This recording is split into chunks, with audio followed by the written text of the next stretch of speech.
Hello guys and welcome back to the channel. In this video, I'll show you how to hide message previews from your lock screen so other people can't read your messages when notifications arrive.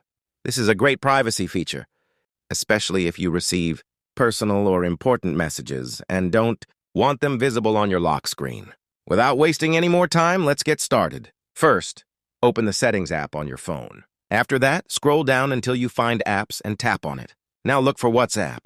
You can also choose any other app if you want to hide message previews for a different application. Once you're inside the app settings, tap on Notifications. Here you'll see different notification options. Look for Show Previews and tap on it. By default, it may be set to Always. To hide message content from the lock screen, select When Unlocked. This means notification previews will only be visible after you unlock your phone. And that's it!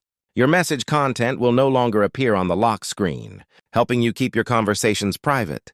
If this tutorial helped you, make sure to leave a like and subscribe to the channel for more helpful tips and tutorials. Thanks for watching, and I'll see you in the next video.